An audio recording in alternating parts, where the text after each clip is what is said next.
Jan ya todos lo conocen ustedes, más allá de su labor profesional, digamos, en el ámbito de la práctica, es secretario del comité. Sin su esfuerzo de coordinación, sin su compromiso, las normas 2023 no hubieran sido posibles, y además de coordinar todo el trabajo, pues es miembro del comité, pero además es miembro del grupo 4 de irregularidades.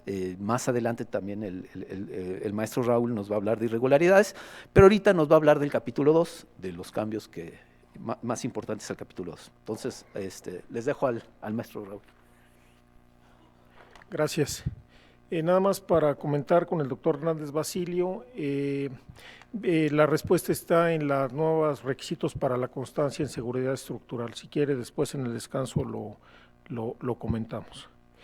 Entonces me toca, si quieren poner la presentación, el capítulo 2 pues fue un capítulo en el cual todo el comité participó y es un capítulo sumamente sencillo. Entonces mi primera intervención va a ser algo muy sucinto y después nos vamos a la parte de irregularidades en la exposición número 5. Entonces, si quieren poner la primera, aquí está. Si me ayudan a cambiarle, porque esto no funciona.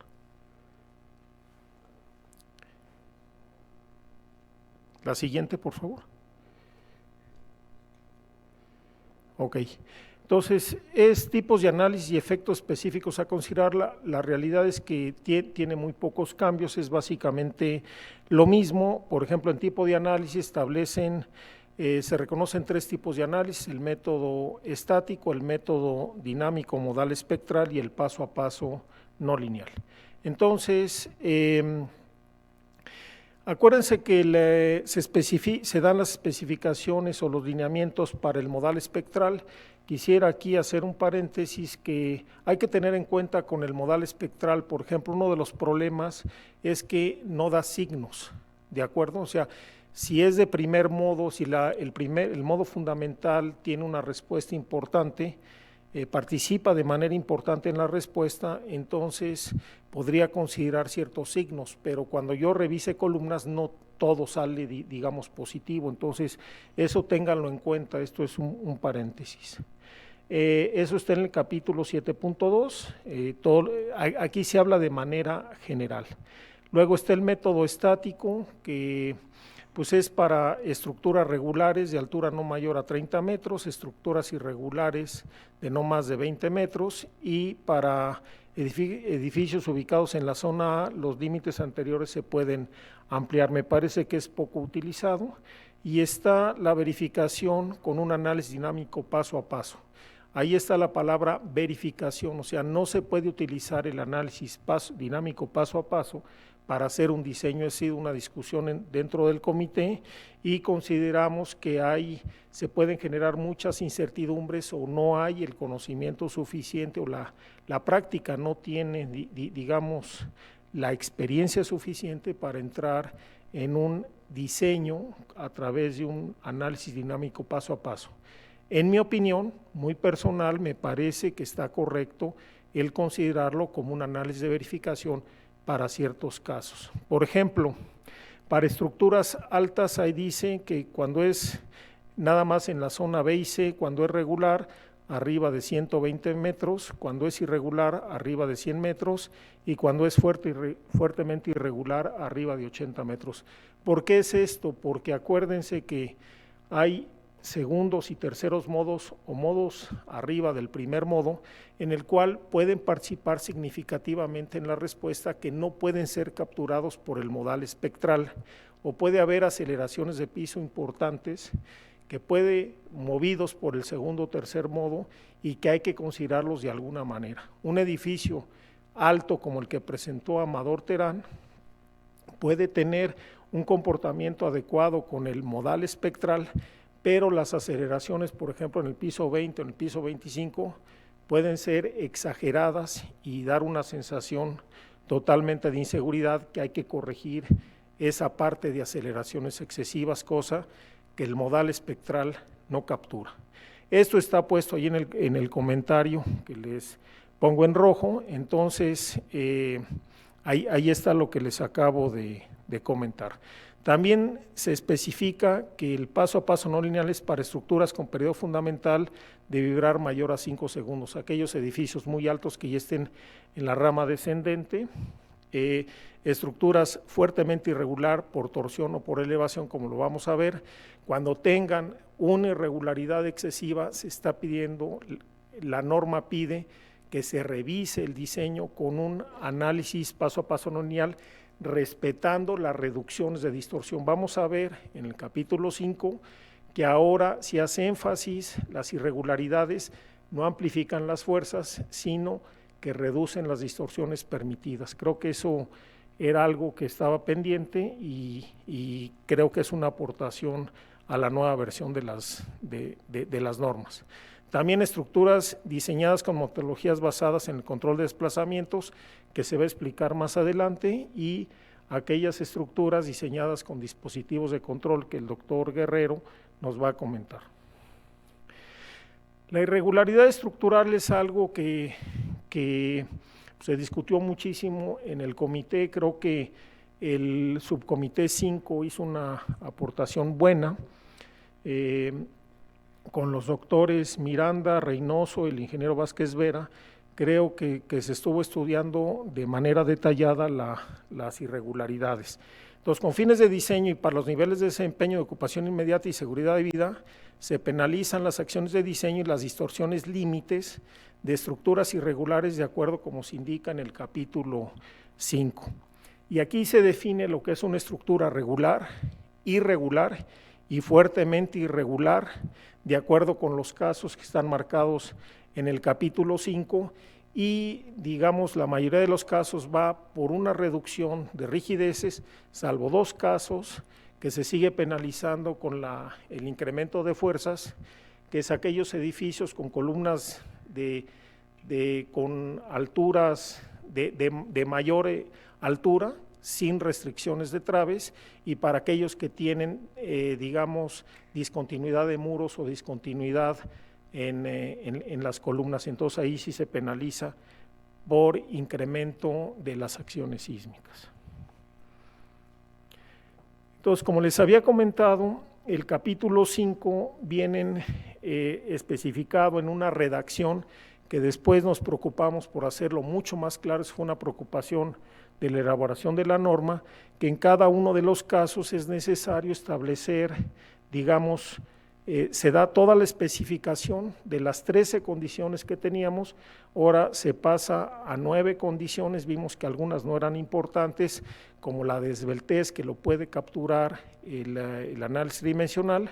Entonces, se mencionan aquí, insisto, cuál es una estructura regular, qué es irregular y fuertemente irregular, y se da toda la clasificación. Vamos a entrar en el capítulo 5 ya a detalle en este tema, pero queremos hacer énfasis que la irregularidad ahora se penaliza disminuyendo la distorsión permitida, es decir, necesitamos rigidizar la estructura.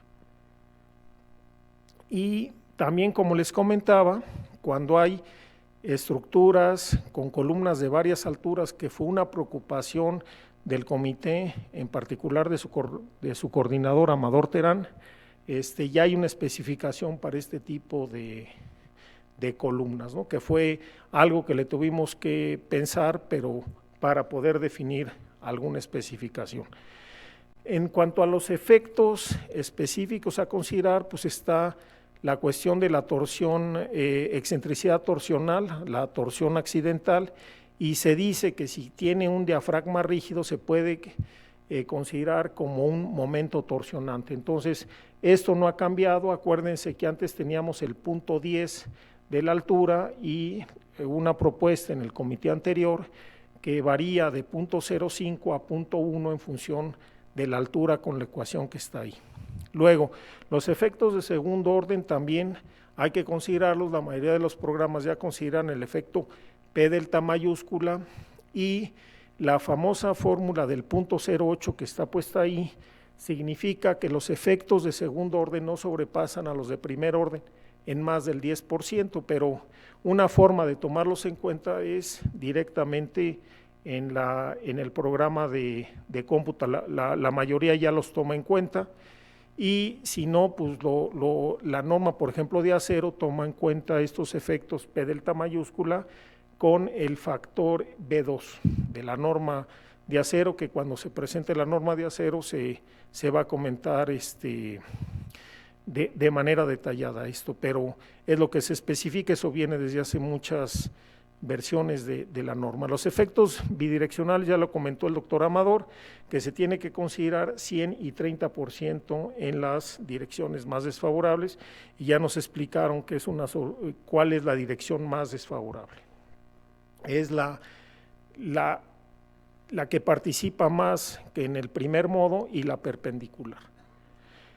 Luego, los efectos de interacción suelo-estructura ahora se hacen prácticamente obligatorios para todas las estructuras. ¿Por qué? Pues porque, por ejemplo, para estructuras pequeñas de mampostería, el no considerar interacción suelo-estructura puede ser desfavorable en las acciones de diseño. Entonces, el doctor Luciano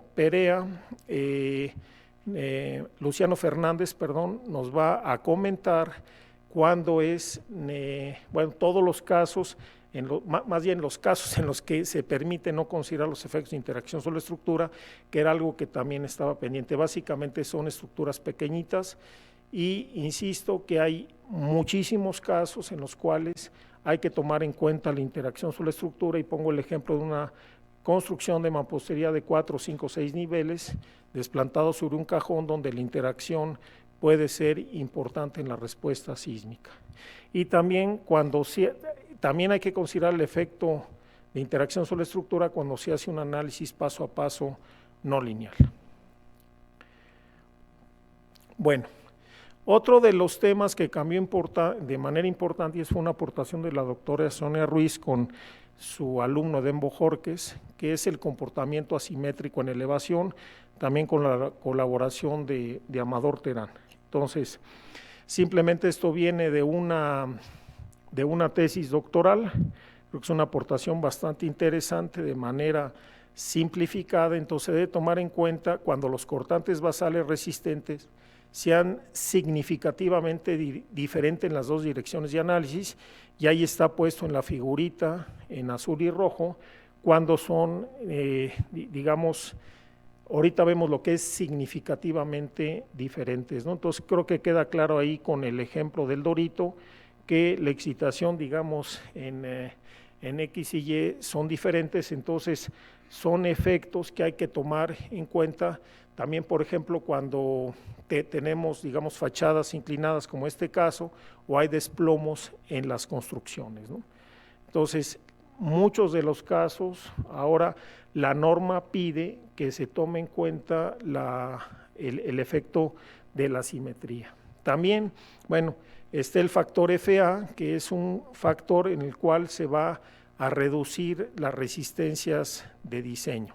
Entonces, como está puesto ahí, se encuentran estructuras con planos inclinados, o estructuras que respondan de diferente manera en X y Y, o estructuras con desplomos o con asimetría en las cargas.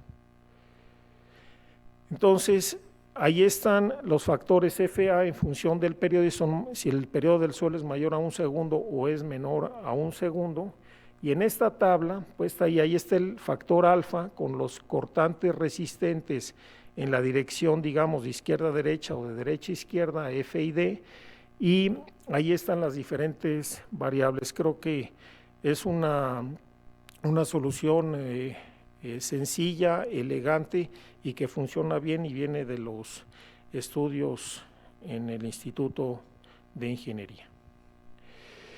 Luego también algo que nos va a platicar Eduardo Reynoso y el doctor Mario Rodríguez en el capítulo 8, la cuestión de los diafragmas. Creo que se ha avanzado de manera importante, y también de los contenidos. Entonces, en el cálculo de la respuesta se deberá tomar en cuenta la deformación de los diafragmas de piso en el plano. Entonces, hay muchos casos en los cuales los diafragmas no son rígidos. Pongo un ejemplo: imagínense una estructura de acero que tiene contraventeos en los extremos, que a lo mejor tiene 40 metros de largo, los contraventeos están en las fachadas, pues hay que valorar si el diafragma tiene la capacidad para transportar las fuerzas de inercia a los contraventeos.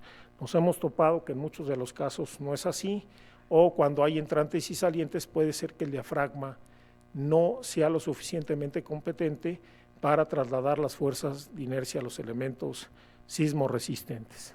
Entonces, especificaciones para considerar cuándo el diafragma es rígido y cuándo es flexible, y eso también va a estar en la parte de irregularidad, tiene que ver con las cuestiones de irregularidad.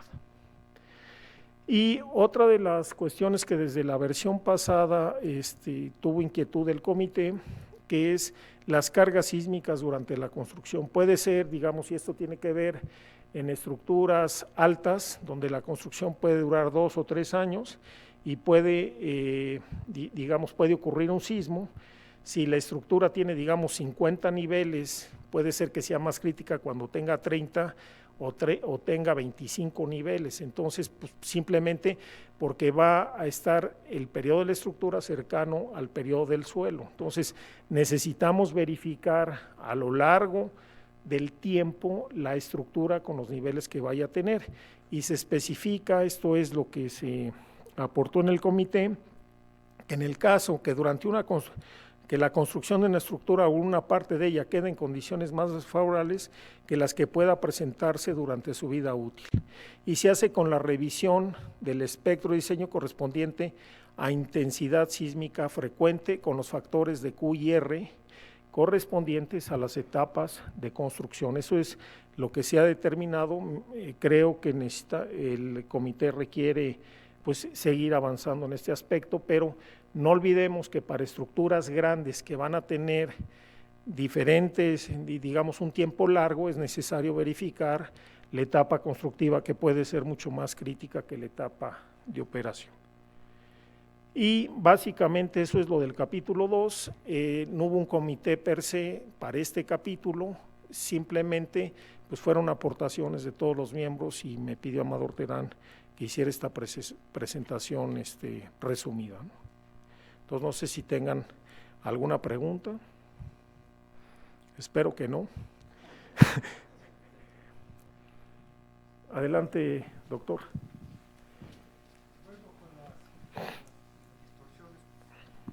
Vuelvo con las distorsiones permisibles.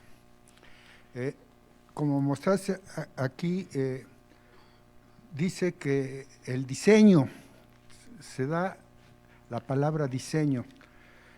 Cuando yo era estudiante, mis profesores me enseñaron que el diseño abarca varias cosas, desde cargas, modelación, análisis, dimensionamiento y detallado, ¿sí? ¿A qué se refiere diseño paso a paso? ¿Sí? Verificar el diseño con un análisis paso a paso. Estoy hablando de estructuras con periodo de vibración alto, ¿sí? Donde si son mayores como de 80 metros en zona 3, pues hay que revisar paso a paso. Obviamente las distorsiones calculadas con los análisis paso a paso van a dar menores que las distorsiones calculadas con el análisis modal espectral. Sin embargo, la norma no me dice si se van a aceptar o a qué se refiere revisión. El concepto revisión para ese caso. ¿Tú le entras o yo le entro? No, dale. Digamos que para apoyar al ingeniero estructural en esta revisión, se escribió un capítulo que es el capítulo 14, Evaluación basada en desempeño. Entonces, en ese capítulo se dan lo que llamamos criterios de aceptación. La verificación del diseño se considera hecha, que el diseño satisface si se cumplen con los criterios de aceptación. Y los criterios de aceptación vienen en se tienen que revisar 3 cosas: distorsiones, se tienen que revisar fuerzas internas y se tienen que revisar deformaciones no lineales. Entonces, las deformaciones no lineales tienen un límite según el nivel de desempeño.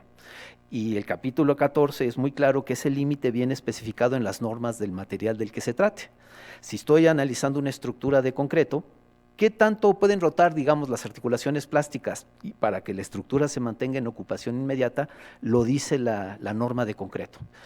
Una estructura de acero, ¿qué tanto puede rotar una viga, una columna o el elemento que sea para mantenerse en ocupación inmediata?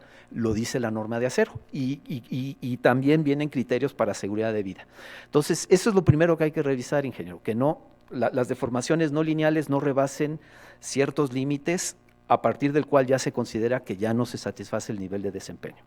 Hay que revisar fuerzas internas, porque no todos los comportamientos en la estructura son no lineales. Déjeme hacer el ejemplo de una viga. La viga debe desarrollar comportamiento no lineal en flexión, pero debe mantenerse elástica en corte. Entonces, es necesario revisar que la viga tenga suficiente resistencia en corte para que permanezca elástica en corte y el daño sea exclusivamente en flexión. Y finalmente están las distorsiones. Las distorsiones se tienen que revisar conforme a las que están en la tabla. Y no siempre dan menor las distorsiones con el análisis no lineal paso a paso. Es común que den menor, pero no siempre. Y no siempre, por ejemplo, un caso específico es el de edificios altos. En edificios altos, aunque las ordenadas espectrales del espectro de peligro uniforme sean menores que las de diseño, es posible que en ciertos pisos superiores, a pesar de, repito, que las ordenadas espectrales del espectro de peligro uniforme sean menores que las de diseño, que las distorsiones con el análisis no lineal den más grandes que las del análisis modal espectral. Ciertamente no es lo común, pero es una verificación que estamos pidiendo para aquellos casos específicos en que eso no ocurra. Entonces son 3 criterios de aceptación y es muy clara la norma en el capítulo 14 de cómo se revisa cada uno de ellos. Voy a complementar un poco la respuesta, doctor Basilio. Del edificio que presentó Amador Terán, que es el edificio que está junto a la Embajada Americana, el del Sofitel, se hizo la revisión con un análisis paso a paso no lineal. Entonces nos percatamos de que había aceleraciones muy grandes en los pisos intermedios. Es un edificio sumamente esbelto, muy esbelto, tendrá 18 metros por 45 niveles, una cosa así, con alturas de entrepiso en el primero. También tiene el primer entrepiso, porque así estaba definido, tiene 12 metros de altura. Entonces había varias preocupaciones. La primera es qué pasaba con las distorsiones en puntos intermedios, en niveles intermedios, qué pasaba con las aceleraciones de piso, qué pasaba con ese entrepiso de abajo, si se podía formar un entrepiso blando. Entonces se verificó y qué fue el resultado, que el entrepiso blando no había tal. Segundo punto, que había aceleraciones importantes por ahí del piso 25, cito de memoria, y entonces la solución fue empotrar la parte de arriba en la dirección corta. Se metieron unos contraventeos restringidos al pandeo en los últimos 4 niveles para cambiarle la curvatura al edificio, cosa que no puede capturar el modal espectral, ¿no? El modal espectral tiene muchas limitaciones, funciona bien, pero hay que considerar las limitaciones que tiene. Por ejemplo, hemos revisado columnas con todo positivo, ¿no? Entonces, si es de primer modo, el primer modo participa de manera importante en la respuesta, pues más o menos estamos por ahí. Pero si hay modos secundarios que participan en la respuesta, el diseño convencional que hacemos, pues no sé qué va a dar, sobre todo en concreto, porque no, insisto, no tenemos signos en el modal espectral. Entonces, ¿por qué no se hace como un método de diseño? Pues porque creo que la práctica no tiene la capacidad y necesitamos tener la sensibilidad con métodos más sencillos, ¿no? Esa sería mi reflexión, ¿no?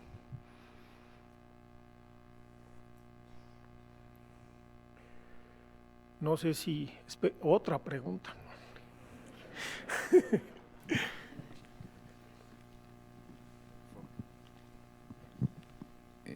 ¿Qué tal? Muy buenos días.